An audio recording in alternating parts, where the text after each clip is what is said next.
الحمد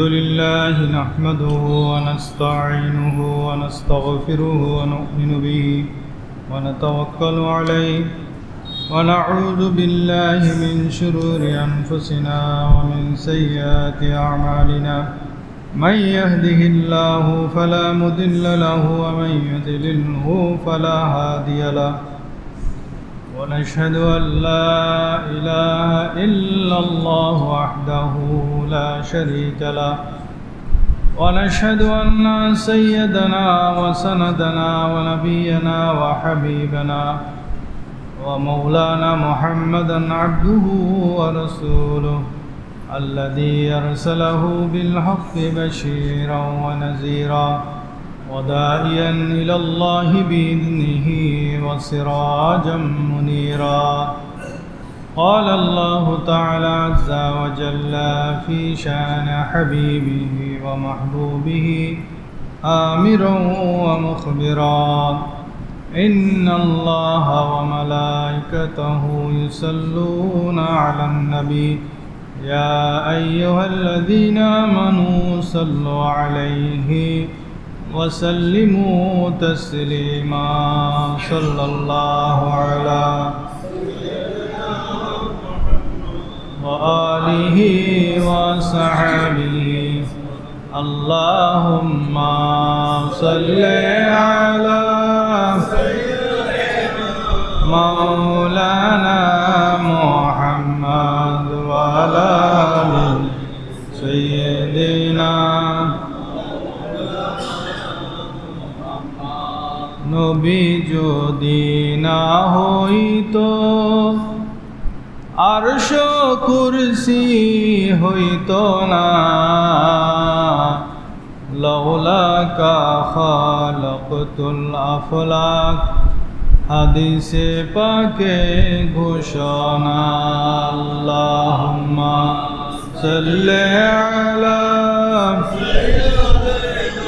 মাওলানা محمد وعلى آل سيدنا أعوذ بالله من الشيطان الرجيم بسم الله الرحمن الرحيم إن الله يحب التوابين ويحب المتطهرين صدق الله مولانا العظيم وصدق رسوله النبي الكريم ونحن على ذلك لمن الشاهدين والشاكرين والحمد لله رب العالمين ربي صل وسلم وبارك عليه আল্লাহ পাকের দরবারে লক্ষ কোটি শুকরিয়া আদায় করছি। রব্বুল আলামিন পবিত্র শাওয়াল মাসের তৃতীয় জুমা আদায় করার জন্য আমাদেরকে আগেভাগে মসজিদে আসার তৌফিক দিয়েছেন। সবাই বলেন আলহামদুলিল্লাহ। আমি সূরা বাকারার 222 নং আয়াতের শেষ অংশটুকু তেলাওয়াত করেছি। আল্লাহ তাআলা বলছেন, নিশ্চয়ই তওবাকারী এবং পবিত্রতা অবলম্বনকারী, পবিত্রতা অর্জনকারীকে আল্লাহ ভালোবাসেন। তো যেহেতু আমাদের নামাজের জন্য পবিত্রতাটা ফরজ, তিনটা জিনিস পবিত্র হওয়া ফরজ। শরীর পবিত্র হতে হবে, জায়গা পবিত্র হতে হবে, কাপড় পবিত্র হতে হবে। এখন কি জিনিস লাগলে শরীরে সেটা নাপাক হয়, কোনটা নাজাসাত, কোন জিনিসটা আমাদের শরীরকে নাপাক করে, কোন জিনিসটা আমাদের জায়গা নাপাক করে, কোন জিনিস কতটুকু লাগলে আমাদের কাপড় নাপাক হয়ে যায়, এবং নাপাক হলে আমরা সেটাকে কিভাবে পাক করব, পাক করার শরীয়তের নিয়ম কানুন কি, এটা জানা প্রত্যেকের জন্য ফরজ। প্রত্যেক মুসলমান নারী পুরুষের জন্য ফরজ। কারণ আপনি যদি পবিত্রতা অর্জন করতে না পারেন, কাপড় পাক করতে না পারেন, তাহলে কাপড়টা আপনি ধুলেন ঠিক আছে, আয়রন করলেন ঠিক আছে, সেটা পরে মসজিদে আসলেন, মূলত আপনি নাপাক কাপড় পরিধান করে মসজিদে আসলেন। আপনার ওই কাপড়ের মধ্যে কোনো নাপাকি দেখা যাচ্ছে না, প্রস্রাবের চিহ্ন নাই, দুর্গন্ধও নাই, পায়খানার চিহ্ন নাই, রক্তের চিহ্নও নাই, কিন্তু আপনি যেহেতু পাক করার যে নিয়ম সেই অনুযায়ী কাপড়টা পাক করেন নাই, সেহেতু আপনার কাপড়টা নাপাক। আপনি নাপাক কাপড় পরিধান করে মসজিদে চলে আসছেন, যদিও এটা আপনি আয়রন করে আতর খুশবু লাগিয়ে আসছেন, আপনি মাসালা না জানার কারণে আপনার কাপড়টা নাপাক। তো কতটা গুরুত্বপূর্ণ এই মাসালাগুলো জানা। তো প্রথমে আমাদের জানতে হবে নাজাসাত কাকে বলে। নাজাসাত বা নাপাকি দুই প্রকার। একটা হলো নাজাসাতে গলিজা, মানে শক্ত নাপাক, কঠিন নাপাক, যেটার হুকুম কঠিন, সেটাকে বলা হয় নাজাসাতে গলিজা। আর একটা হলো নাজাসাতে খফিফা, হালকা নাপাক, যেটার হুকুম হালকা, সেটাকে বলা হয় নাজাসাতে খফিফা। তো নাজাসাতে গলিজা কোনটাকে বলে? সহজ কথায় এক নম্বরে নাজাসাতে গলিজা বলা হয় মানুষের শরীর থেকে নির্গত ওই সমস্ত জিনিস, যে সমস্ত জিনিস বের হলে অজুও ফরজ হয় অথবা গোসল ফরজ হয়, অজু ফরজ হয় অথবা গোসল ফরজ হয়, সেই জিনিসগুলো হলো নাজাসাতে গলিজা। যেমন আপনার শরীর থেকে যদি রক্ত বের হয় এবং সেই রক্তটা যদি গড়িয়ে পড়ে, তখন আপনার অজু ভঙ্গ হয়ে যাবে না? সেই জন্য রক্ত হলো নাজাসাতে গলিজা। সহজ, আমি সহজ ভাষায় বুঝাবো আপনাদেরকে, খুব মনোযোগ দিয়ে শুনবেন। প্রস্রাব পায়খানা বের হলে অজু ভেঙে যায়, ভাঙে কিনা? তাহলে প্রস্রাব পায়খানা এটা হলো নাজাসাতে গলিজা। পুঁজ যদি বের হয়ে সেটা গড়িয়ে পড়ে, তাহলে সেটা আপনার অজু ভঙ্গ করে, সেজন্য এটা নাজাসাতে গলিজা। কিন্তু আপনি যদি বলেন আমি থুতু ফেললাম, অজুর পরে যদি থুতু বের হয়, কেউ যদি থুতু ফেলে তার অজু কি ভঙ্গ হয়? থুতু ফেললে অজু ভঙ্গ হয় না, গোসলও ফরজ হয় না। সেজন্য আপনার শরীরে যদি কেউ থুতু মেরে দেয়, তাহলে আপনার শরীরও নাপাক হবে না, কাপড়ও নাপাক হবে না। একদম সহজ ভাষায়, শরীর থেকে যেসব জিনিস বের হলে অজু ভেঙে যায় অথবা অজু ফরজ হয় অথবা গোসল ফরজ হয়, সেগুলাকে বলা হয় নাজাসাতে গলিজা, এক নাম্বার। দুই নাম্বার, রক্তের ব্যাপারে ভিন্ন মাসালা আছে। রক্ত শুধু বের হয়ে কিন্তু গড়িয়ে পড়ে নাই, সামান্য কেটে গেছে, কেটে গিয়ে রক্ত বের হয়ে সেটা সেখানেই জমাট বাঁধা আছে, গড়িয়ে পড়ে নাই, তখন সেটা নাজাসাতে গলিজা হবে না। সেটার কারণে আপনার অজুও ভঙ্গ হবে না। অজু কখন ভঙ্গ হবে? যখন রক্তটা বের হয়ে সামান্য গড়িয়ে পড়বে অথবা বেশি গড়িয়ে পড়বে, তখন আপনার অজু ভেঙে যাবে, তখন সেটা নাজাসাতে গলিজা হবে, কঠিন নাপাক। কিন্তু যখন সেটা গড়িয়ে পড়বে না, জমাট বেঁধে থাকছে, হালকা করে কাটছেন, ফোঁটা ফোঁটা ফোঁটা ফোঁটা বের হয়ে সেটা জমাট হয়ে আছে, তখন সেটা আপনার অজুও ভাঙবে না, সেটা নাজাসাত হিসেবেও গণ্য হবে না। তিন নম্বর হলো অসুস্থ চোখের পানি।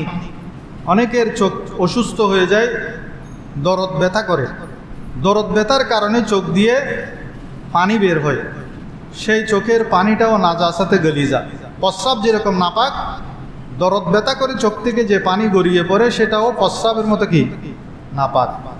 এমনি দরদ ব্যথা নাই, আপনি আল্লাহর ভয়ে কান্না করতেছেন, মুনাজাত করতেছেন, সেখানে কাঁদতেছেন, ধুলাবালি পড়ছে, চোখ দিয়ে পানি পড়ছে, দরদ ব্যথা নাই, অথবা জোরে হাওয়া লাগছে চোখে, চোখ দিয়ে পানি বের হয়ে গেছে, আপনার সর্দির কারণে চোখ দিয়ে হাঁচি দিতে দিতে চোখ দিয়ে পানি বের হয়ে গেছে, হাসতে হাসতে অনেকে চোখ দিয়ে পানি বের হয়ে যায়, কোনো ব্যথা নাই, সেই চোখের পানি নাপাক না। কোন চোখের পানি নাপাক? যেই চোখের পানি চোখ থেকে অসুখের কারণে বের হয়, দরদ ব্যথার কারণে বের হয়, সেই চোখের পানিটা কি নাজাসাতে গলিজা, প্রস্রাব পায়খানার মতো নাপাক। তো এখন কারো যদি সেরকম চোখে অসুখ থাকে, সে কি করবে? অনবরত চোখ দিয়ে পানি বের হয়, তখন তাকে শরীয়তে মাযুর ধরা হয়েছে, তখন সে অজু করে নামাজ পড়বে। নামাজ পড়ে যতক্ষণ নামাজ পড়বে ততক্ষণ তার অজু থাকবে, প্রতি ওয়াক্তে তাকেও নতুন করে অজু বানাইতে হবে। এখন নামাজ পড়া অবস্থায় সে বারবার ধরেন কাপড় দিয়ে মুছতেছে, জামার আস্তিন দিয়ে মুছতেছে, তাহলে নামাজের পরে তার কাপড়টা তাকে আবার কি করতে হবে? পাক করতে হবে, কারণ সেটা নাজাসাতে গলিজা। 4 নম্বর, যন্ত্রণা ব্যথার কারণে নাভি থেকে যদি কোনো পানি বের হয় সেটাও নাজাসাতে গলিজা। 5 নম্বর হলো দুধ পানকারী শিশুর প্রস্রাব পায়খানাও নাজাসাতে গলিজা। একজন বৃদ্ধ বয়স্ক মানুষের প্রস্রাব পায়খানা যেরকম নাপাক, দুধ পানকারী একদিনের শিশু, সে দুধ পান করে 1 মাসের শিশু হোক, তার প্রস্রাব পায়খানাও সেই রকম নাপাক। অনেক মা বোনেরা ফতোয়া দেয় যে এ তো এখনো দুধ পান করতেছে, কোনো গেজা খাচ্ছে না, তার প্রস্রাব নাপাক না, সেরকম ফতোয়া দেয় না অনেক মহিলারা। অথচ ছোট বাচ্চা, সে যদি একদিনের বাচ্চাও হয়, দুধ পানকারী বাচ্চার প্রস্রাব পায়খানা সেই রকম নাপাক যেরকম একজন বয়স্ক মানুষের প্রস্রাব পায়খানা নাপাক।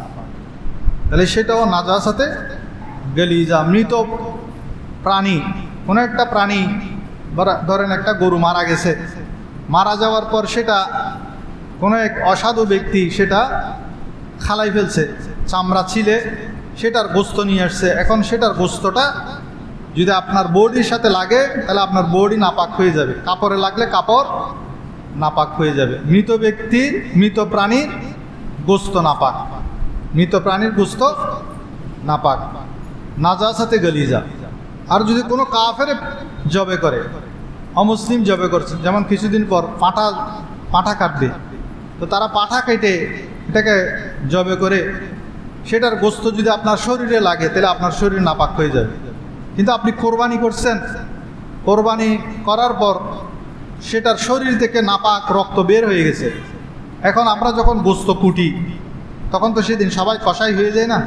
কোরবানির দিন গোস্ত কুটলে ওই গোস্ত থেকে হালকা হালকা রক্ত আমাদের কাপড়ে লাগে, শরীরে লাগে, সেটা নাপাক না।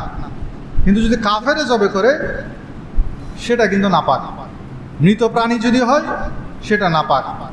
মুসলমানে জবে করলে তখন গোস্তের সাথে হালকা যে রক্ত লেগে থাকে সেটা নাপাক নয়, বরং সেটা পবিত্র।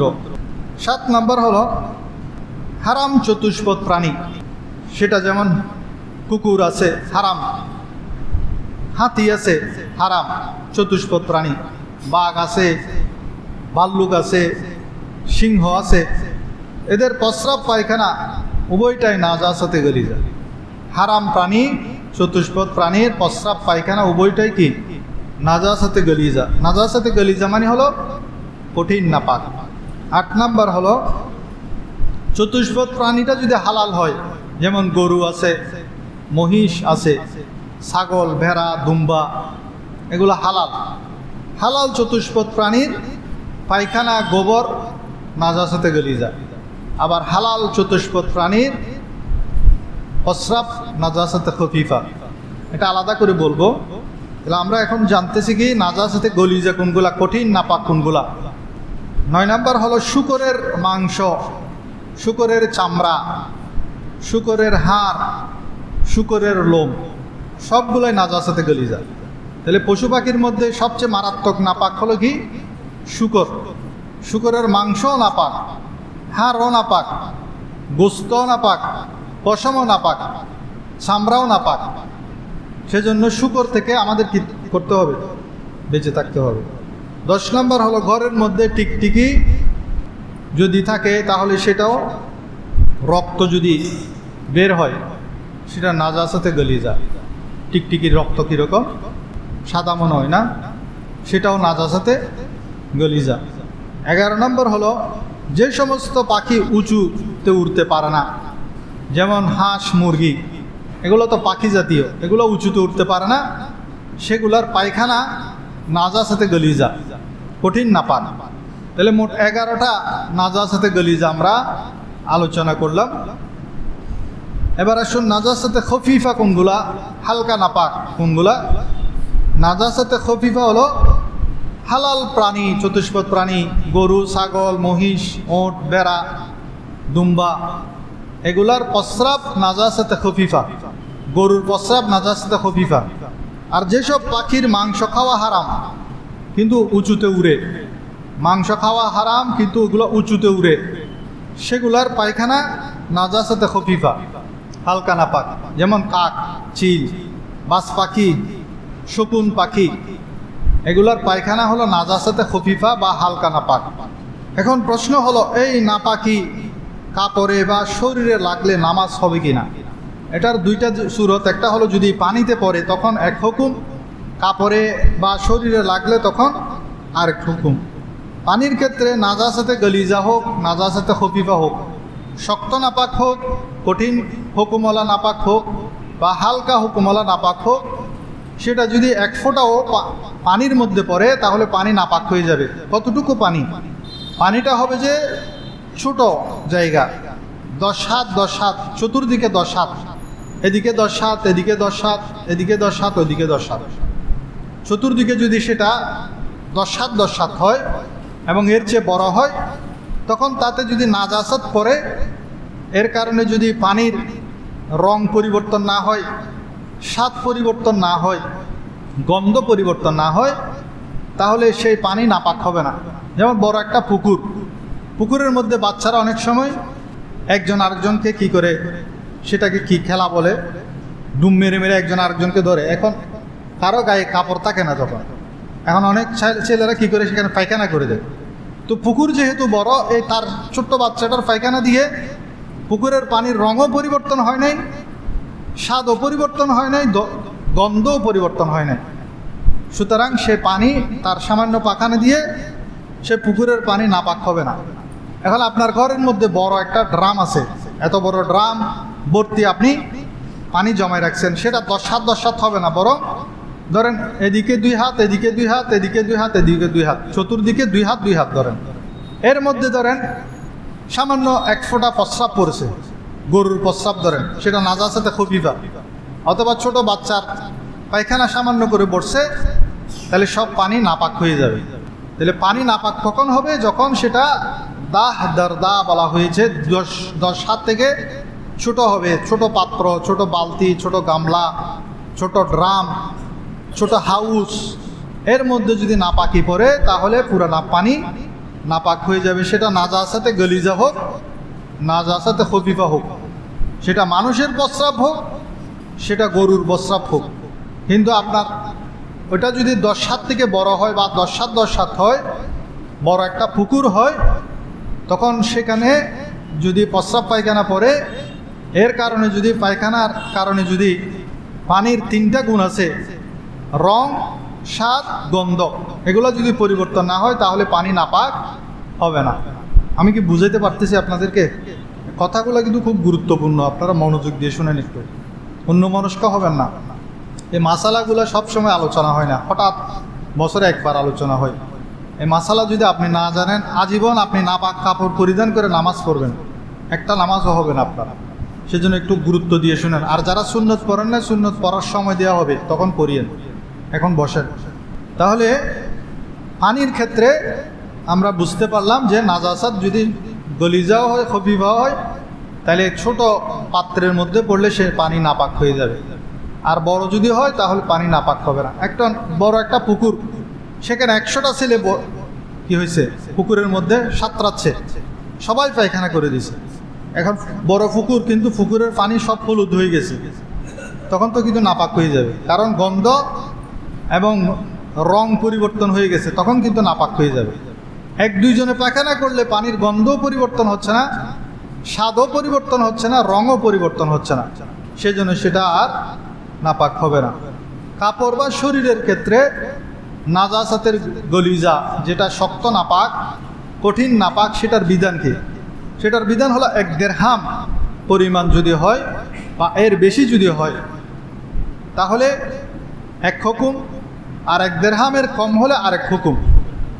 1 দিরহামের বেশি হলে 1 হুকুম, 1 দিরহাম সমান হলে 1 হুকুম, 1 দিরহামের কম হলে 1 হুকুম। এখন 1 দিরহাম বুঝবেন কিভাবে? আপনি হাতটাকে এইভাবে ধরবেন, 1 দিরহাম নাজাসাতে গলিজা। বলছি একটা উদাহরণস্বরূপ ধরেন, শিশুর প্রস্রাব, যে কারো প্রস্রাব, সেটা হলো নাজাসাতে গলিজা। এখন এই নাজাসাতে গলিজা 1 দিরহাম কিভাবে আপনি ওজন করবেন? সেটা ওজন করার পদ্ধতি হলো, ফোকা ইকরাম বলেছেন, আপনি হাতের তালুকে সোজা করে ধরবেন, ধরার পর এইখানে এই জায়গায় একটা গর্ত আছে না, এই গর্তটার মধ্যে যতটুকু পানি ধরবে এটাই হলো নাজাসাতে গলিজার পরিমাণ এবং আয়তন। এটাকে বলা হয় 1 দিরহাম। তাহলে এতটুকু পরিমাণ যদি আপনার কাপড়ের মধ্যে প্রস্রাব লাগে, তাহলে সেই কাপড় দিয়ে নামাজ পড়লে নামাজ মাকরুহে তাহরিমি হবে, নামাজ পুনরায় পড়া ওয়াজিব হবে। আর যদি এতটুকু পরিমাণের চাইতে বেশি প্রস্রাব লাগে, নাজাসাতে গলিজা লাগে, আমি নাজাসাতে গলিজা 11টা জিনিস বলছি, এই 11টা জিনিস নাজাসাতে গলিজা। আমি উদাহরণস্বরূপ প্রস্রাবের কথা বলছি শুধু বোঝার জন্য। যদি এই 1 দিরহামের চাইতে বেশি লাগে, তাহলে সেই কাপড় দিয়ে নামাজ পড়লে নামাজ হবে না। আর যদি এই 1 দিরহামের চাইতে কম লাগে নাজাসাতে গলিজা বা প্রস্রাব, তখন সে কাপড় দিয়ে নামাজ পড়লে নামাজ হয়ে যাবে, তবে সুন্নত হলো সেটাকেও পাক করা। আর যদি এতক্ষণ বলছি এটা নাজাসাতে গলিজা যেটা পাতলা, সেটার পরিমাণ হলো 1 দিরহাম, যেটা হাতের তালু বরাবর, তালুর গর্ত বরাবর হয়, সেটা 1 দিরহাম পরিমাণ। 1 দিরহাম পরিমাণ হলে মাকরু তাহারিমি হবে। 1 দিরহামের বেশি হলে নামাজ হবে না, 1 দিরহামের কম হলে নামাজ হয়ে যাবে। আর যদি সেটা ঘন নাপাক হয়, যেমন পায়খানা বা গোবর, এগুলো হলো নাজাসাতে গলিজা ঘন। এখন সেটা যদি আপনি 1 দিরহামে পরিমাণ করেন হবে না, সেটা পরিমাণ করতে হবে ওজন দিয়ে। ওজন কতটুকু ফুকাহা ইকরাম বলেছেন, সেটার ওজন হলো 4.5 মাসা, তৎকালীন যুগের ওজন আর কি। এখন তো 4.5 মাসা বুঝবেন না, তো এখন পরিমাণ কত? এখন হলো 4.374 4.374 গ্রাম। এতটুকু ওজন যদি আপনার কাপড়ের মধ্যে লাগে, সেই বরাবর যদি লাগে, তাহলে সেটা পরিবেদন করে নামাজ পড়লে নামাজ মাকরু তাহারিমি হবে। এর চেয়ে যদি বেশি লাগে, যদি 5 গ্রাম গোবর লাগে আপনার গায়ে বা আপনার কাপড়ে, তাহলে সে কাপড় পরিধান করে নামাজ পড়লে নামাজ হবে না। যদি 4.374 থেকে কম লাগে, ধরেন 4 গ্রাম লাগছে, 3.5 গ্রাম লাগছে, অথবা 3 গ্রাম ময়লা লাগছে, তাহলে সেই কাপড় পরিধান করে নামাজ পড়লে নামাজ হয়ে যাবে। নাজাসাতে খফিফার বিধান কি? এটা তো এতক্ষণ বলছি নাজাসাতে গলিজা, যেটা কঠিন নাপাক, যেটার হুকুম কঠিন। আর যেটা নাজাসাতে খফিফা, নাজাসাতে খফিফার মধ্যে যেমন হালাল পশুর প্রস্রাব, গরুর প্রস্রাব, ধরেন গরুর প্রস্রাব কতটুকু লাগলে আপনার কাপড় নাপাক হবে, কতটুকু লাগলেও আপনি নামাজ পড়তে পারবেন, সেটা হলো কোনো একটা কাপড়ের কোনো অংশের 4 ভাগের 1 ভাগ, 4 ভাগের 1 ভাগ থেকে যদি কম লাগে, তাহলে নামাজ হবে, সেটা পরে নামাজ পড়লে নামাজ হবে। 4 ভাগের 1 ভাগ বরাবর যদি লাগে, তাহলে সেটা পরে নামাজ পড়লে নামাজ মাকরু তাহারিমি হবে, পুনরায় পড়ে দেওয়া ওয়াজিব। আর যদি 4 ভাগের 1 ভাগের চাইতে বেশি লাগে, তখন সেই কাপড় পরে নামাজ পড়লে নামাজ হবে না। এখন 4 ভাগের 1 ভাগ সেটা বোঝার সহজ উপায় হলো, ধরেন আপনার এই কাপড়টা এখান থেকে একটু পর্যন্ত, এটাকে 4 ভাগ করবেন, তাহলে 4 ভাগ করলে 3 আঙ্গুল 3 আঙ্গুল 3 আঙ্গুল 3 আঙ্গুল 3 আঙ্গুল 3 আঙ্গুল 4 আঙ্গুল, তাহলে এই 3 আঙ্গুল হলো 4 ভাগের 1 ভাগ। তো এখন এই কাপড়ের যদি এই অংশটুকু 3 আঙ্গুলের চাইতে কম, এখানে গরুর প্রস্রাব লাগছে, তাহলে সেটা পরে আপনি নামাজ পড়তে পারবেন। যদি 3 আঙ্গুলের বরাবর লাগে, তখন সেটা পরে নামাজ পড়লে নামাজ মাকরু তাহারিমি হবে। যদি 3 আঙ্গুলের বেশি লাগে, পুরো আস্তিন একটু পর্যন্ত ভিজে গেছে, পুরো চতুর্দিকে একটু পর্যন্ত ভিজে গেছে আপনার কাপড়টা, অথবা আপনার হাতের একটু পর্যন্ত ভিজে গেছে গরুর প্রস্রাবে, তখন সেটা দিয়ে নামাজ পড়লে নামাজ হবে না, সেটা পাক করতে হবে। এটা হলো নাজাসাতে খফিফার হুকুম এবং উদাহরণ। আর না পাকে যদি ছড়িয়ে ছিটিয়ে পড়ে, তখন কিভাবে?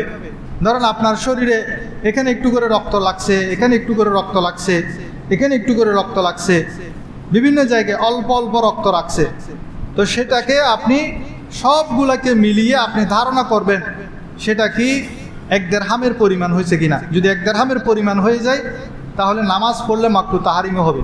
যদি 1 দিরহামের বেশি হয়, নামাজ হবে না। যদি দেখেন যে সবগুলো মিলে 1 দিরহাম হবে না, বরং 1 দিরহামের কম হবে, সামান্যটুকু হবে সবগুলো মিলে, তখন সেই কাপড় পরিধান করে নামাজ পড়লে নামাজ হয়ে যাবে। আর যদি নাজাসাতে গলিজা খফিফা দোনোটা যদি মিক্স হয়ে যায়, গরুর প্রস্রাব হলো নাজাসাতে খফিফা, গরুর গোবর হলো নাজাসাতে গলিজা, এখন দোনোটা যদি মিক্স হয়ে লাগে, তখন উভয়টাকে নাজাসাতে গলিজা ধরতে হবে, কঠিন নাপাক ধরতে হবে। অনেক সময় আমরা পবিত্র জিনিসকেও অপবিত্র মনে করি। যেমন এক নাম্বার হলো যে সমস্ত উপরে উড়ে পাখি, কিন্তু সেগুলার পায়খানাকে কি মনে করি? নাপাক মনে করি।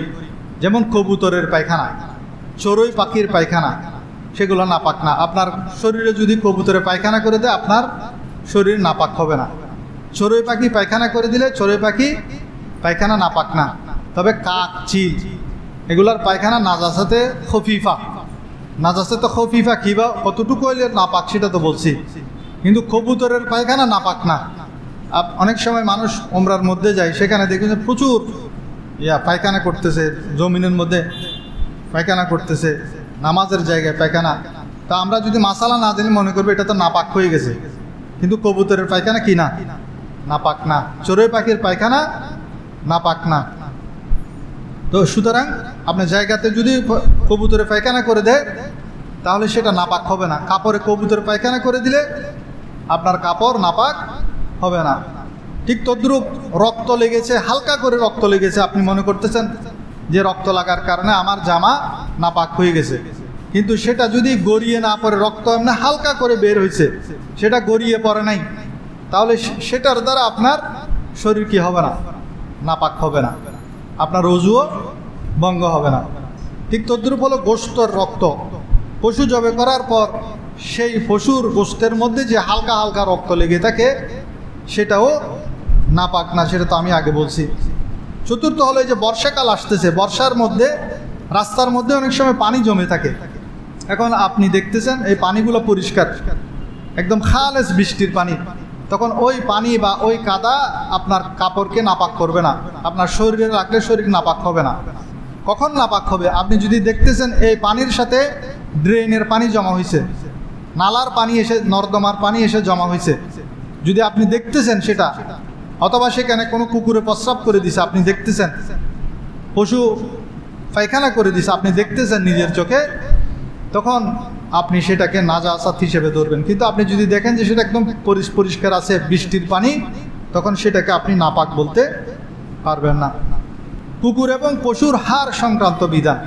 যদি কুকুর কাপড়ে স্পর্শ লাগে, আমাদের ধারণা হলো কুকুর গায়ের সাথে লাগলে কার নাপাক হয়ে যায়, কিন্তু কুকুরটা যদি শুকনা হয় এবং সেটা যদি পাক দেখতেছেন শুকনা আপনার শরীরের সাথে লাগছে, এর কারণে আপনার শরীরও নাপাক হবে না, আপনার কাপড়ও নাপাক হবে না। তবে কুকুরের লালাটা নাপাক। অনেকে কুকুর লালন পালন করে, সেই কুকুর অনেক সময় দেখা যায় ওই মালিককে আদর করে, তার শরীর লেহন করে, মুখের মধ্যে পর্যন্ত লেহন করে দেয়। এটা কিন্তু নাজাসাতে গলিয়ে যায়, কুকুরের লালাটা নাজাসাতে গলিয়ে যায়। এটা যদি কাপড়ের মধ্যে লালাটা লাগে, কাপড়টা নাপাক হয়ে যাবে, বিছনার মধ্যে লাগলে বিছনা নাপাক হয়ে যাবে। সেজন্য কুকুর পালা থেকে আপনাদের সতর্কতা অবলম্বন করতে হবে। প্রাণী হালাল হোক বা হারাম হোক, সেটার হাড়, দাঁত এগুলো নাপাক না, বরং পাক। যেমন কুকুর একটা মরে গেছে, একদম সেটা হাড্ডিটার বের হয়ে গেছে, শুকিয়ে হাড্ডি দেখা যাচ্ছে, তখন সেটার হাড্ডিটা নাপাক না। সেটা দাঁত দেখা যাচ্ছে, সেটা দাঁতটা কি না? নাপাক না, সেগুলো পাক। তবে শুকরের হাড্ডি, দাঁত, চুল, পশম, গোস্ত সব কিছুই নাপাক। শুকরের বেলায় আলাদা, কুকুরের বেলায় আলাদা। কুকুরের বেলায় কুকুরের হাড্ডি নাপাক না, কুকুরের দাঁত নাপাক না। তেমনিভাবে গোস্ত পচে গেছে, সে পচা গোস্ত খাওয়া হারাম, খাওয়াটা হারাম, কিন্তু গরুর গোস্ত ফ্রিজের মধ্যে রাখতে রাখতে সেটা কি হয়ে গেছে? পচে গেছে আর কি, সেটা আপনার খাওয়ার জন্য জায়েজ নেই। কিন্তু সেই গোস্ত যদি আপনার শরীরে লাগে, আপনার শরীর নাপাক হবে না। সেই গোস্ত যদি আপনার কাপড়ে লাগে, আপনার কাপড় নাপাক হবে না, কিন্তু সেটা খাওয়াটা হারাম। এবার আসুন নাপাকি পরিষ্কার করার পদ্ধতি, এটা খুব গুরুত্বপূর্ণ, মনোযোগ দিয়ে শুনবেন। আমাদের কাপড়ের মধ্যে নাপাক লাগে, শরীরের মধ্যে নাপাক লাগে, এটা আমরা কিভাবে পাক করব? পাক করার কিছু কয়েকটা নিয়ম আছে, আমি প্রত্যেকটা নিয়ম বলবো। এক নাম্বার হলো, যদি নাপাকিটা ঘন হয়, যেমন পায়খানা, আপনার কাপড়ের মধ্যে গোবর লেগেছে বা বাচ্চার পায়খানা লেগেছে, তখন সেটা আপনি ধুবেন, ধুয়ে দেখতেছেন যে সে পায়খানা চলে গেছে, তাহলে পাক হয়ে গেছে। সেটা ধুইতে যদি একবার ধুয়ে দেওয়ার সাথে সাথেই চলে যায়, গরুর গোবর তো একবার ধুলে চলে যায়, সাথে সাথে সেটা পাক। এখন সেখানে দেখতেছেন আপনি হলুদ দাগ, বাচ্চাদের পায়খানা অনেক সময় কাপড়ের মধ্যে ধোয়ার পরও হলুদ হলুদ দাগ, এই দাগটা যাওয়া শর্ত না। পায়খানাটা চলে গেছে, কাপড় পাক হয়ে গেছে, এখন আপনি দাগটা আপনি গরম পানি দেন, সার্ফ এক্সেল দেন বা সাবান লাগান, সেটা আপনার ব্যাপার। কিন্তু পাক একটা জিনিস, পরিষ্কার আরেকটা জিনিস। আমাদের পাকিটা গুরুত্ব দিতে হবে। পাক হয়েছে কিনা সেটা আমাদের বুঝতে হবে। পাক হইতে হলে আমাদের কি করতে হবে, সেটা ধুয়ে ওই পায়খানার যেটা আছে পায়খানাটা দূর করে ফেললে সেটা কাপড়টা পাক হয়ে যাবে। এখন পায়খানাটা দূর করতে যদি আপনার 10 বারও ধুইতে হয়, 10 বার ধুবেন আপনি, 3 বার ধোয়া না। আপনি যদি দেখতেছেন না একবারও না যায় নাই, 2 বারও যায় নাই, 3 বারও যায় নাই, সেভাবে যদি 10 বারও লাগে 10 বার ধুইতে হবে। যতক্ষণ আপনার ওই পায়খানাটা কাপড় থেকে না যায় ততবার ধুইতে হবে। দাগ দূর করাটা জরুরি না, বরং পায়খানাটা দূর করাটা জরুরি। আর যদি নাপাকটা হলে তরল হয়, তরল নাপাক, প্রস্রাব লাগছে, লাগার পরে আপনার কাপড়টা শুকিয়ে গেছে, বা এই ধরনের আরও বিভিন্ন নাপাক আছে, লাগার পর সেটা শুকিয়ে গেছে, এখন কোথায় আপনি দেখতেছেন না, সেটা কিভাবে পাক করবেন? সেটা পাক করার বিভিন্ন পদ্ধতি আছে। পাক করার জন্য আপনি এক বালতি পানি নেবেন, পানির মধ্যে কাপড়টা দিবেন, দিয়ে একবার নল ছেড়ে দিবেন। নল ছেড়ে দিয়ে পানি ভরতে ভরতে যখন বালতির উপরে গিয়ে গড়াই পড়বে, পানি বালতির উপর উঠে পানি গড়াই পড়বে, তখন দেখবেন আপনার কাপড়টা ভেসে উঠছে। উপরে কাপড়টা উপরে ভেসে থাকতে দিবেন না, কাপড়টা আপনি আস্তে করে চেপে ধরে রাখবেন, হালকা করে চেপে ধরে রাখবেন, পানির ভিতর যাতে ডুবে যায়। পানি যদি সামান্য 1-2 সেকেন্ড গড়াই পড়ে, তখন আপনার কাপড়টা পাক হয়ে গেছে। একটা পদ্ধতি। আরেকটা হলো, আপনি ধরেন প্রস্রাব কোথায় বিভিন্ন জায়গায় ছিটা পড়ছে, বা বাচ্চা প্রস্রাব করছে, বেডশিটে প্রস্রাব করছে, এই ধরনের নাপাক হয়ে গেছে, এখন কোথায় প্রস্রাব সেটা দেখতেছেন না, আপনি কি করলেন, বালতির মধ্যে প্রথমে একবার ধুবেন, ধুয়ে ভালো করে এটাকে চিপবেন, চিপে যতক্ষণ পর্যন্ত পানি পড়ে ততক্ষণ চিপবেন। তারপর ওই বালতির পানিগুলো ফেলে দিলেন, আবার নতুন পানি নিলেন, নতুন পানি নিয়ে আবার সেটা সেখানে চুবাবেন, চুবাই আবার চিপবেন, কাপড়টা চিপতে চিপতে একদম যতক্ষণ পানি থাকে ততক্ষণ চিপবেন, শেষ ফোঁটা পর্যন্ত। 2 বার হলো, তৃতীয়বারও আবার পানি, নতুন পানি নিয়ে সেখানে আবার দিয়ে আবার নতুন করে সেই কাপড়টাকে সুন্দর করে ধুয়ে সেটা একদম চিপে ফেলবেন, তাহলে আপনার কাপড় পাক হয়ে গেল। এটা হলো দ্বিতীয় পদ্ধতি। আরেকটা হলো, সোফার মধ্যে, তোষকের মধ্যে প্রস্রাব করে দিয়েছে। আপনি প্রস্রাব করলে আমরা তো বাচ্চাদের এই উপরের বেডশিটটা ধুয়ে ফেলি, কিন্তু নিচে যে একটা তোষক আছে সেটার মধ্যে প্রস্রাবটা শোষণ করছে, এখন এগুলো কিভাবে পাক করবেন? সেটা তো আপনি গিয়ে ধুইতে পারবেন না, চিপতে পারবেন না। সোফার গদির মধ্যে প্রস্রাব করে দিছে, পায়খানা করে দিছে, এগুলো কিভাবে পাক করবেন? মনে রাখবেন একটা রুলস, মনে রাখবেন রুলস হলো, আমরা নামাজের জন্য পাক পবিত্রটা আমাদের জন্য ফরজ। আমি যে নামাজ পড়বো আমার জায়গাটা পাক থাকতে হবে, এটা আমার জন্য ফরজ। আমার কাপড়টা পাক হতে হবে, এটা আমার জন্য ফরজ। আমার বডিটা পাক হতে হবে, এটা আমার জন্য ফরজ। এখন সোফার মধ্যে প্রস্রাব করে দিছে বা পায়খানা করে দিছে, সেখানে সোফার উপর তো আপনি নামাজ পড়বেন না, তো সেটা আপনার কাজ হবে যে সেখান থেকে দাগ, দুর্গন্ধ এবং ময়লা দূর করে ফেলাটাই আপনার জন্য যথেষ্ট। এখন আপনি সেটা মুছে পানি দিয়ে মুছে যতক্ষণে পারেন সেটা আপনি দূর করে দিলে আপনার জন্য যথেষ্ট। সেটা পাক করাটা আপনার জন্য কিনা ফরজ না। ঠিক তদ্রুপ বেডশিটের উপর প্রস্রাব করছে, নিচে বেড ভিজে গেছে, এখন বেডশিটটা নিয়ে আপনি সেটা তো পাক করবেন, কিন্তু বেডটা তো আপনি পাক করতে পারবেন না। তো বেডটা আপনি রোদের মধ্যে শুকালেন, শুকায় এনে দিলেন, তারপরে সেটার উপর ধোয়া বেডশিট বিছাই দিলেন। এখন কোনো বৃদ্ধ মানুষ যদি সেখানে নামাজ পড়তে চায়, এখন তো সেখানে আর কি নেই, প্রস্রাবের কি নেই, চিহ্ন নেই, সেটা পাক হয় নাই, কিন্তু না পাক রয়ে গেছে, এমনি শুকাই ফেলছেন আর কি আপনি। কিন্তু সেটার উপর কেউ যদি জায়নামাজ বিছিয়ে নামাজ পড়ে নামাজ পড়তে পারবে। ওই বিছনার মধ্যে জায়নামাজ বিছিয়ে, পবিত্র জায়নামাজ বিছিয়ে বা মোটা কাপড় পবিত্র বিছিয়ে নামাজ পড়তে পারবে। সেটা তো পাক করার কোনো সিস্টেম নাই, আছে নাকি? ঠিক তদ্রুপ অনেকের বড় বড় সোফা আছে, প্লাস্টিকের সোফা, রেক্সিনের সোফা, সেগুলো পাক করার জন্য আপনি সেটা মুছে ফেলবেন, দাগ দূর করে দিবেন, দুর্গন্ধ দূর হয়ে যায় মতো 2-3 বার করে আপনি পরিষ্কার পানি দিয়ে মুছে দিলেন। টাইলসের উপর প্রস্রাব করছে, সেটাকে আপনি সুন্দর করে 3-4 বার করে মুছে দিলেন, শুকিয়ে গেল, তারপর চলে গেল। এভাবে আমাদের পরিষ্কার করতে হবে, এগুলো ছাড়া তার উপায় নেই। সেটা তো আপনি আয়নার মধ্যে নাপাক লাগছে, আয়নাটা আপনি ভিজাতে না দিয়ে মুছে দিলেন, এভাবে আপনি পাক করতে হবে। সহজ পদ্ধতি, কঠিন না, সহজ। শরীয়ত এত কঠিন না, আমরা নিজেরা কঠিন বানাই ফেলাম। দাতব বস্তু, আয়না, এগুলো ওইভাবে পরিষ্কার করবেন। তবে যদি জমিন হয়, মাটি হয়, মাটি জাতীয় জমিন হলে সেটার মধ্যে যদি প্রস্রাব করে শুকানোর পরে সেই প্রস্রাবের চিহ্নও চলে গেছে এবং সেখান থেকে দুর্গন্ধও চলে গেছে, তখন সেটা পাক হয়ে যায়। যেমন অনেক সময় ঈদগাহের মধ্যে আমরা যাই, সেখানে পশু চরে। এখন দেখি যে সেখানে পশু প্রস্রাব করে, পায়খানা করে, সেগুলো রোদ্রে শুকিয়ে চিহ্ন নাই, প্রস্রাব পায়খানার চিহ্ন নাই, তখন সেই জমিনটা পাক হয়ে গেছে। জমিনের মধ্যে প্রস্রাব পায়খানা করলে সেটা যদি শুকিয়ে যায়, সেটার দুর্গন্ধ চলে যায়, প্রস্রাব পায়খানার চিহ্ন চলে যায়, তাহলে সেই জমিন পাক হয়ে যায়। সবচেয়ে বেশি ইম্পর্টেন্ট হলো আমরা অনেক সময় পাক কাপড়ের সাথে না পাক কাপড় একসাথে দিই, বিশেষ করে ওয়াশিং মেশিনে। তখন আমাদের সবগুলো কাপড় নাপাক হয়ে যায়। সেজন্য সতর্ক থাকতে হবে। আপনি নাপাক কাপড়টা আগে আলাদাভাবে পাক করে ফেলবেন, আলাদাভাবে পাক করে তারপরে সেটাকে আপনি এবার ওয়াশিং মেশিনে ধুন। এখন আপনি নাপাক কাপড়টা যখন পাক কাপড়ের সাথে ওয়াশিং মেশিনে দিলেন, আপনার ওই নাপাক কাপড়ের সাথে পানি লেগে ওই পানিগুলো নাপাক হয়ে গেছে। এখন ওই পানিগুলো যখন পাক কাপড়ের সাথে লাগলো, তখন সেগুলো নাপাক হয়ে গেল। আপনি তো পাক করেন নাই। যাদের ঘরে ওয়াশিং মেশিন আছে তারা তো কাজের মেয়েকে সব দিয়ে পাক কাপড় নাপাক কাপড় সব দিয়ে দিচ্ছেন। প্রস্রাব লাগছে, কাপড় বাচ্চা প্রস্রাব করছে, তো সব দিয়ে দিচ্ছেন, বেডশিট সহ সব সে একসাথে ওয়াশিং মেশিনে ঢুকাই দিছে। তো ওয়াশিং মেশিনে ঢুকানোর কারণে ওই যে বাচ্চার প্রস্রাবের বেডশিটের প্রস্রাবের পানির সাথে যখন লাগছে, সেখানে আপনার শার্ট দিছেন, পাঞ্জাবি দিছেন, সবগুলো একসাথে নাপাক হয়ে গেছে। সে এখন একবার ধুয়ে সেটাকে কি করে দিল, ধুয়ে শুকাত দিল। আপনি গিয়ে সুন্দর করে আয়রন করে আনলেন, আয়রন করে জুমাতে চলে আসলেন, নাপাক কাপড় পরে জুমাতে চলে আসলেন। তো সেজন্য আপনার কি করতে হবে, নাপাক কাপড়গুলো আলাদা করে দিতে হবে, আলাদা করে দিতে হবে। এটা মনে রাখবেন সবাই, এটা মনে রাখবেন। তারপরে পাক করার আরেকটা সহজ পদ্ধতি হলো, ধরেন আপনি কোথায় নাপাক লাগছে সেটা জানেন, এই ধরেন এটা আপনার একটা কাপড়, হ্যাঁ, এই জায়গায় ধরেন নাপাক লাগছে, তখন আপনি কি করবেন, বাথরুমে গিয়ে এটাকে এভাবে ধরবেন, ধরে এভাবে ধরবেন, নলটা ছেড়ে দিবেন, নল ছেড়ে দিয়ে নলের সামনে ধরে রাখবেন কাপড়টা।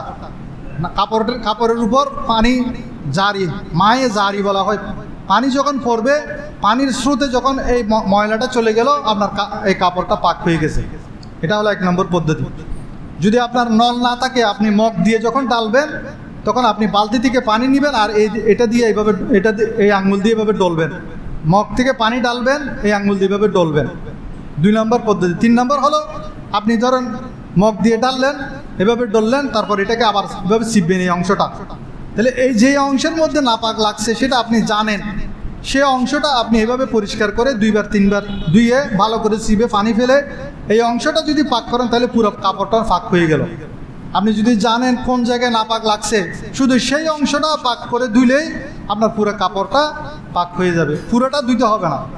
তবে আমাদের ইতমিনানের জন্য আমরা কি করি, পুরোটা ধুয়ে ফেলি। কিন্তু শরীয়ত বলতেছে আপনার যতটুকুতে নাপাক লাগছে ততটুকু পাক করলেই হয়ে যাবে। আর নাপাক যদি অজানা থাকে, সেটা তো আপনি বালতি সিস্টেমে কিভাবে পাক করবেন সেটা আমি বলছি।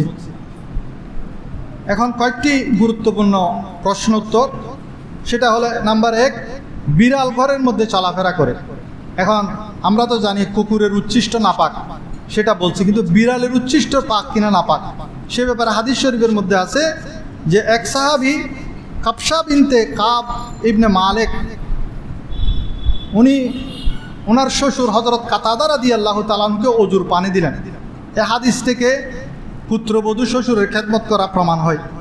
নিজের শ্বশুরকে অজুর পানি দিলেন, তো উনি অজু করার জন্য পানি নিচ্ছেন, এমন সময় ওনার ঘরের বিড়ালটা চলে আসছে। তো বিড়াল যখন আসছে, যখন হযরত কাতাদা রাদিয়াল্লাহু তাআলা আনহু ওই পাত্রটা কাট করে ধরলেন যাতে ওই বিড়ালটা পানি পান করতে পারে। পানি পান শেষে বিড়ালটা চলে গেল। এবার বাকি পানি দিয়ে হযরত কাতাদা রাদিয়াল্লাহু তাআলা আনহু অজু করলেন। এখন কাবসা রাদিয়াল্লাহু তাআলা আনহা উনি চোখ বড় করে করে তাকাই আছেন, কিরে আমার শ্বশুর এটা কি করতেছে, বিড়ালকে পানি পান করাচ্ছে এবং সেই পানি দিয়ে তিনি অজু করতেছেন। তখন কাতাদা রাদিয়াল্লাহু এটা লক্ষ্য করে নিজের পুত্রবধূকে বলতেছেন, ওয়া বাইজি। পুত্রবধূকে কি বলছে, বাইজি, হয়তো ওনার ভাতিজি হইতে পারে। ওয়া বাইজি, তুই সগুরে এত ডর করে সাইকা রইও। আচ্ছা, আল্লাহর পেয়ারা হাবিব সাল্লাল্লাহু আলাইহি ওয়াসাল্লামও উনি আমাদেরকে শিক্ষা দিয়েছেন যে ঘরের মধ্যে তোমাদের আশেপাশে যে সমস্ত প্রাণীগুলো থাকে সেগুলো তাইফিন আর তাইফাতের মধ্যে পড়ে, সেগুলো পবিত্র, তাদের উচ্ছিষ্ট পবিত্র। এই বিড়ালটা সেরকম, সেটা যে পান করেছে সে পানের কারণে এই পানি কি হয় নাই, নাপাক হয় নাই। তাইলে বিড়ালের যদি কোনো পানির মধ্যে মুখ দেয় তাহলে সেই পানি কি হয় না, নাপাক হয় না। কিন্তু কুকুরে যদি মুখ দেয় তখন সেটা নাপাক হয়ে যাবে। ঠিক তদ্রূপ মশা, আপনার গায়ের মধ্যে মশা বসছে, আপনি ঠাস করে মারলেন, তো মশার রক্তটা কতটুকু হবে, 1 দিরহামের কম হবে এবং গড়িয়ে পড়বে না। এই মশার রক্তটা এত কম, সেটা যদি আপনার শরীরের মধ্যে লাগে সেটা গড়িয়ে পড়বে না। সার পোকা আপনি মারলেন শরীরের মধ্যে বা কাপড়ের মধ্যে, সার পোকার রক্ত লাগছে, এটার কারণে আপনার কাপড় নাপাক হবে না, কারণ সেটা 1 দিরহামের কম এবং সেই রক্ত গড়িয়েও পড়বে না। সেজন্য মশা সার পোকার রক্ত দিয়ে আপনার কাপড় নাপাক হয় না এবং শরীরও নাপাক হয় না। অটোমেটিক ওয়াশিং মেশিনের মধ্যে আপনি কাপড় কিভাবে পাক করবেন? অটোমেটিক ওয়াশিং মেশিনে কাপড় পাক করার নিয়ম হলো, আপনি প্রথমে নাপাক কাপড় সেখানে দিলেন, পানি দিলেন, সেটা ভালো করে ধোয়ার পরে সেটাকে আবার স্পিনের মধ্যে দিবেন শুকানোর জন্য। পানি ঝাড়ার জন্য আবার স্পিন দেন না, স্পিনে যখন দিলেন প্রথমে একবার হলো, দ্বিতীয়বার আবার পানি দিবেন, আবার দ্বিতীয়বার স্পিন করবেন, 2 বার হলো, তৃতীয়বার আবার নতুন পানি দিবেন, তৃতীয়বার স্পিন করবেন, তাহলে ওয়াশিং মেশিনের মধ্যে আপনার কাপড় পাক হবে। এখন আপনি যদি শুধু একবার ওয়াশিং মেশিনে দিয়ে সেটাকে ভালো করে পানিতে ধুয়ে সার্ফ এক্সেল দিয়ে ধুয়ে একবার স্পিন করেন তাহলে আপনার ওই কাপড় পাক হবে না। সে কাপড় দিয়ে নামাজ পড়লে নামাজ হবে না। অনেক সময় আমাদের ব্রণ উঠে মুখের মধ্যে, এই ব্রণ গেলে সেখান থেকে পুঁজ রক্ত বের হয়। এখন এই পুঁজ রক্ত যদি এত বেশি পরিমাণ হয় সেটা গড়িয়ে পড়ে বা সেখান থেকে পানি বেয়ে পড়ে, তখন আপনার অজু ভেঙে যাবে, সেটা নাজাসাতে গলিজার অন্তর্ভুক্ত। আর সেটা যদি সামান্য বের হয়ে সেখানে জমাট বেঁধে থাকে, গড়িয়ে পড়ে নাই, তখন আপনার অজুও ভঙ্গ হবে না, সেটা নাজাসাত হিসেবে গণ্য হবে না। দুগ্ধপুষ্য শিশুর বমি, সেটা যদি পেট থেকে বের হয় তাহলে সেটা নাজাসাতে গলিজা। মুখ ভরে বমি যদি করে সেটা নাজাসাতে গলিজা। কিন্তু এই ছোটো বাচ্চাদের মায়েরা ফতোয়া দেয় যে না গুরোফার বমি হয়তো নাপাক ন, দুধ বাইরেই দেয় না। সে যদি মুখে নিচে নেওয়ার সাথে সাথে মুখ থেকে বের করে দেয় সেটা নাপাক না, ঠিক আছে, কিন্তু সেটা যদি তার ভিতর থেকে বের হয় সেটা তখন কি, মুখ ভরে যদি হয় সেটা কি হবে, নাজাসাতে গলিজা হবে। সেটা আপনার কাপড়ে পড়লে কাপড় নাপাক হয়ে যাবে, নামাজের জায়গায় পড়লে নামাজের জায়গা নাপাক হয়ে যাবে, সেজন্য সেটা আপনাকে পাক করতে হবে। এতক্ষণ পর্যন্ত আমরা যে মাসালাগুলো বললাম, আমি এক কথায় সমস্ত মাসালা প্রায় 30-31টা মাসালা বলছি, আমি সবগুলা মাসালা একবার এক কথায় আপনাদেরকে বলে দিব। নাম্বার 1, মানুষের শরীর থেকে নির্গত প্রতিটি বস্তু যা অজু বা গোসলকে ওয়াজিব করে দেয় সেগুলো হলো নাজাসাতে গলিজা বা কঠিন নাপাক। সহজ ভাষায় বড় নাপাক। সহজ ভাষায় কি, বড় নাপাক। অর্থাৎ যেগুলো শরীর থেকে বের হলে আপনার অজুও ভেঙে যায়, অজু ওয়াজিব হয়ে যায় অথবা গোসল ওয়াজিব হয়ে যায়, এই ধরনের বস্তুগুলো শরীর থেকে বের হলে সেগুলো হলো নাজাসাতে গলিজা। আমি উদাহরণ দিয়েছি, যেমন রক্ত, প্রস্রাব, পায়খানা, এগুলো হলো নাজাসাতে গলিজা। কিন্তু আপনি যদি থুতু বের করেন, অজুর পরে যদি থুতু ফেলেন, অজু ভাঙে না, সেজন্য সেটা নাজাসাতে গলিজা না। 2 নম্বর, শরীর থেকে রক্ত বের হয়ে যদি সেটা গড়িয়ে পড়ে তখন সেটা নাজাসাতে গলিজা এবং অজু ভেঙে যায়। 3 নম্বর হলো চোখের রোগের কারণে, ব্যথার কারণে চোখ থেকে ব্যথা করে করে যেই পানি বের হয় সেটা হলো নাজাসাতে গলিজা, প্রস্রাবের মতো নাপাক। 4 নম্বর, স্বাভাবিক কারণে আমরা যে কান্না করি বা বাতাস লেগে ধুলাবালি পরে চোখ থেকে যদি কোনো পানি বের হয় সেটা নাপাক না। নাপাক কোনটা? যেটা ব্যথা করে করে চোখের অসুস্থতার কারণে বের হয় সেটা নাপাক, প্রস্রাবের মতো নাপাক। নাভি থেকে ব্যথার কারণে নির্গত পানি সেটাও নাজাসাতে গলিজা। দুধ পান করা শিশু, তাদের প্রস্রাব পায়খানা সেগুলো বড়দের প্রস্রাব পায়খানার মতো নাজাসাতে গলিজা। 7 নম্বর হলো স্থলচর প্রাণীর প্রবাহিত রক্ত এবং জবে ছাড়া মৃত প্রাণীর মাংস নাজাসাতে গলিজা। 8 নম্বর হলো হারাম চতুষ্পদ জানোয়ার যেমন কুকুর, বাঘ, তাদের প্রস্রাব পায়খানা নাজাসাতে গলিজা। 9 নম্বর হলো গরু, ছাগল, ওট, মহিষ, ভেড়া, দুম্বা, হালাল প্রাণী যেগুলো সেগুলার গোবর নাজাসাতে গলিজা। 10 নম্বর হলো উট গরু ছাগলের মতো হালাল প্রাণীর প্রস্রাব নাজাসাতে খফিফা, হালকা নাপাক। নাজাসাতে খফিফা মানে কি? হালকা নাপাক। 11 নম্বর শূকরের মাংস, শূকরের হাড়, শূকরের চামড়া, শূকরের লোম সবই নাজাসাতে গলিজা। তাহলে সবচেয়ে বেশি বড় নাপাক কোন প্রাণী? শূকর। কিন্তু ইহুদি খ্রিস্টানরা সেটা খুব মজা করে খায়। এদের প্রধান মজা, আমাদের যেমন গরুর গোস্ত হইলে আমরা পাগল হয়ে যাই, বিশেষ করে চিটাঙের মুসলমানরা, ওরা শূকরের মাংস বললে মানে জিব্বাই ওদের পানি চলে আসে। কত বড় হারাম খোর এরা। 12 নম্বর হলো হাঁস এবং মুরগির বিষটা নাজাসাতে গলিজা। 13 নম্বর হলো মাংস হারাম এমন শিকারী পাখির বিষটা নাজাসাতে খফিফা। 14 নম্বর হলো উঁচুতে উড়ে এমন হালাল পাখির বিষটা পবিত্র, যেমন কবুতরের পায়খানা পবিত্র। আপনার পুরো শরীরে যদি কবুতরের পায়খানাও করে দেয় তবুও আপনার কাপড় নাপাক হবে না। আপনি যেখানে নামাজ পড়ে সেখানে যদি কবুতর পায়খানা করে একদম সাদা করে ফেলে তবুও সেখানে আপনি নামাজ পড়তে পারবেন। সন্দেহ আছে কোনো? সন্দেহ নেই। নাজাসাতে গলিজা হাতের তালুর এই যে গভীরতা আমি দেখিয়েছি দেড়হাম, সেটাকে দেড়হাম বলা হয়। এই 1 দেড়হামের বেশি হলে নামাজ হবে না। শক্ত নাজাসাতে গলিজা যেমন পায়খানা, গোবর, এটার পরিমাণ হলো 4.5 মাসা বা 4.374 গ্রামের বেশি হলে নামাজ হবে না। 17 নম্বর হলো নাজাসাতে খফিফা নির্দিষ্ট অঙ্গ বা কাপড়ের 1/4 কম হলে নামাজ হয়ে যাবে। নাজাসাতে খফিফা কোনগুলা? গরু, মহিষ, ভেড়া, তাদের কি প্রস্রাব হলো নাজাসাতে খফিফা। 18 নম্বর হলো কাপড়ে তরল নাপাকি লাগলে তার নির্দিষ্ট না থাকলে 3 বার দোয়া ও প্রতিবার খুব ভালো করে চিবানো। 3 বার দোয়া 3 বার চিবানো। এখন আপনার কাপড় নাপাক হয়েছে, আপনার কাপড়টা আপনাকে ধুতে হবে, আপনাকে পাক করতে হবে। আপনার শক্তি বেশি না?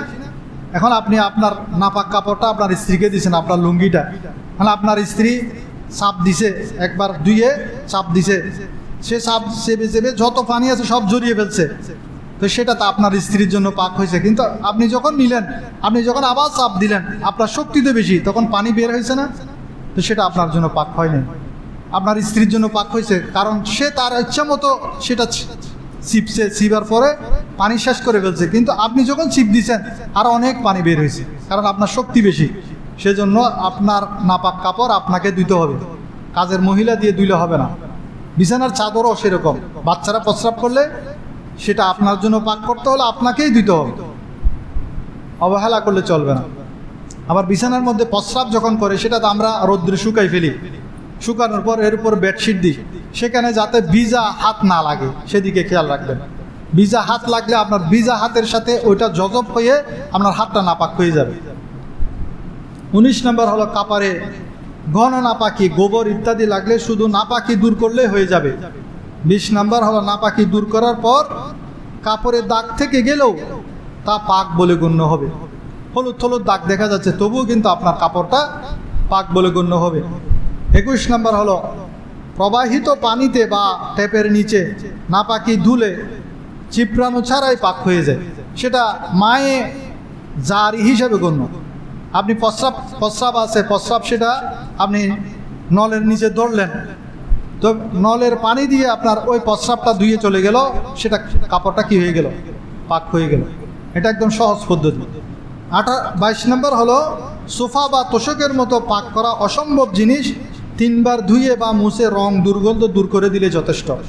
23 নম্বর হলো লোহা, ধাতব বস্তু বা আয়না শুধু মুছে নাপাকি দূর করলে পাক হয়ে যায়।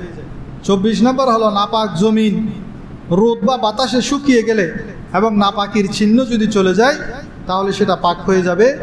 25 নম্বর কুকুর শরীরের মধ্যে স্পর্শ করলে শরীর নাপাক হয় না, তবে কুকুরের লালা নাপাক। 26 নম্বর হলো পশুর শুকনো হাড় এবং দাঁত পবিত্র, তবে শূকর ছাড়া। 27 নম্বর হলো প্রবাহমান নয় এমন সামান্য রক্ত যা গড়িয়ে পড়েনি সেটা নাপাক নয়। 28 নম্বর হলো গোস্তের ভিতর থাকা অবশিষ্ট রক্ত নাপাক নয়। 29 নম্বর পচা দুর্গন্ধযুক্ত গোস্ত খাওয়া হারাম, তবে সেটা শরীরে লাগলে কাপড়ে লাগলে কাপড় নাপাক হবে না, শরীর নাপাক হবে না। 30 নম্বর হলো বিড়াল বা বিড়ালের উচ্ছিষ্ট পাক। এবং 31 নম্বর মশা মারলে তার রক্ত কাপড়ে লাগলে যেহেতু তার পরিমাণ অতি নগণ্য সেজন্য কাপড় নাপাক হবে না। আমি শুধু আপনাদেরকে প্রাথমিক ধারণাটা দিলাম। পাকি না পাকি এটা শিখা আমাদের জন্য ফরজ, সবাই গুরুত্ব সহকারে শিখবেন। সেজন্য আপনারা সহযোগিতা নেওয়ার জন্য, শিখার জন্য বাহারে শরীয়ত একটা কিতাব আছে, সেটার 2য় খণ্ডটা সংগ্রহ করবেন। আন্দরগিল্লার মধ্যে গেলে পাবেন বাহারে শরীয়ত 2য় খণ্ড, সেখানে একদম বিস্তারিত এগুলো বর্ণনা আছে। মনোযোগ দিয়ে পড়লে দেখবেন খুব মজা লাগতেছে। আমি মূল কথাগুলো যেহেতু বলে দিছি, এখন আপনারা বুঝতে সহজ হবে। আল্লাহ তাআলা আমাদেরকে বুঝার এবং আমল করার তৌফিক দান করুন। যারা সুন্নত করেন না সুন্নত করুন। আসসালামু আলাইকুম।